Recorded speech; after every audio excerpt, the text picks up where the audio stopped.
మంత్రివర్గ సహచరులతో మేము కష్టపడుతున్నాం. అందుకే మిత్రులారా, ఇవాళ మేము చేస్తున్న సంక్షేమం, మేము ప్రయత్నం చేస్తున్న అభివృద్ధిని చూసి ఓర్వలేక ఇవాళ టీఆర్ఎస్ నాయకులు ఉన్నవి లేనివి మాట్లాడుతున్నారు. నేను అడుగుతున్న కేటీఆర్ను, ఇవాళ ఆయన మాట్లాడుతుండు కాంగ్రెస్ పార్టీ మోసం చేసిందని. ఓరి సన్నాసి, అసెంబ్లీ ఎన్నికల్లో 39 సీట్లు ఇస్తే పార్లమెంట్కి వచ్చే వరకల్లా గుండు 0 ఇచ్చిండ్రు. 7 ఇట్ల డిపాజిట్ పోయింది, 17 ఇట్లలో ఓడిపోయిండ్రు.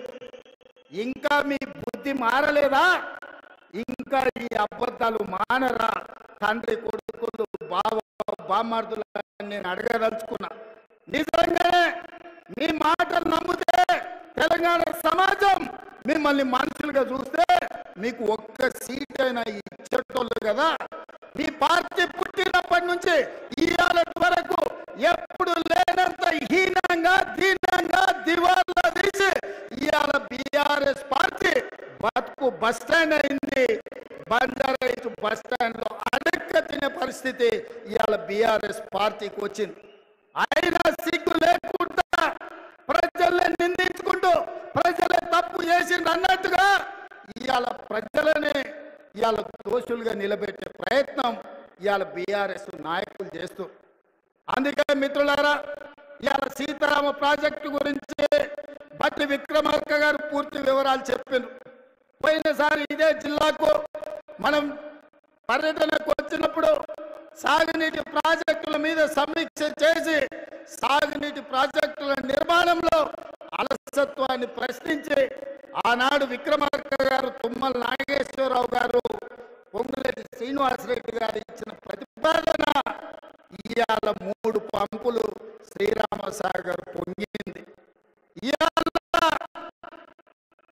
కృష్ణానది జలాలు కష్టమైనప్పుడు, కృష్ణానది జలాలు కరువు వచ్చినప్పుడు, కృష్ణానది జలాలు నాగార్జున సాగర్ నుంచి ఎస్ఎల్బిసి శ్రీశైలం లెఫ్ట్ బ్యాంకు మీద ఖమ్మం జిల్లాకు నీళ్ళు ఇచ్చేది. మొన్న కరువు వచ్చి నీళ్లు లేక నల్గొండ జిల్లాను కాదని మీ నాయకుడు పొంగులేటి శ్రీనివాసరెడ్డి పాలేరుకు నీళ్లు తీసుకొస్తే ఖమ్మం జిల్లా రైతాంగం నాతో పంచాయతీకి వచ్చింది. ఇవాళ మన మంత్రులే ఉత్తమ్ రెడ్డి గారు, మన మంత్రులే శ్రీనివాసరెడ్డి గారు.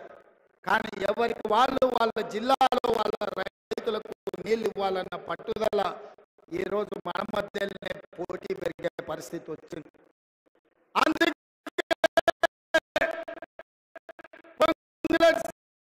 శ్రీనివాసరెడ్డి, తుమ్మల నాగేశ్వరరావు గారు, బట్టి విక్రమార్క గారి సూచన మేరకు కృష్ణానది జలాలు ఒకవేళ ఖమ్మం జిల్లాకు పారకపోతే గోదావరి జలాలను తీసుకొచ్చి కృష్ణా కాలువల్లో పారించి ఖమ్మం జిల్లాకు నీళ్ళు ఇవ్వాలన్న ఆలోచన ఖమ్మం సమీక్షలో వస్తే ఇవాళ గోదావరి జలాలను ఇవాళ ఖమ్మం రైతాంగానికి ఇచ్చే ప్రయత్నం చేస్తున్నాం.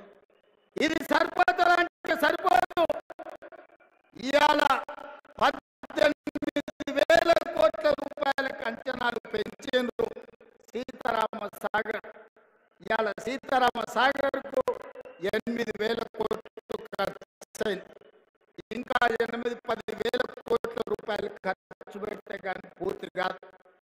అందుకే మా ఉత్తమ్ కుమార్ రెడ్డి గారు ఒక మాట చెప్పిండ్రు, 15 ఆగస్టు 2026 లోపల సీతారామ ప్రాజెక్టు పూర్తి చేసి ఖమ్మం జిల్లాలో 7 లక్షల ఎకరాలకు నీళ్లు ఇస్తామని ఏదైతే మా ఉత్తమన్న చెప్పిండో,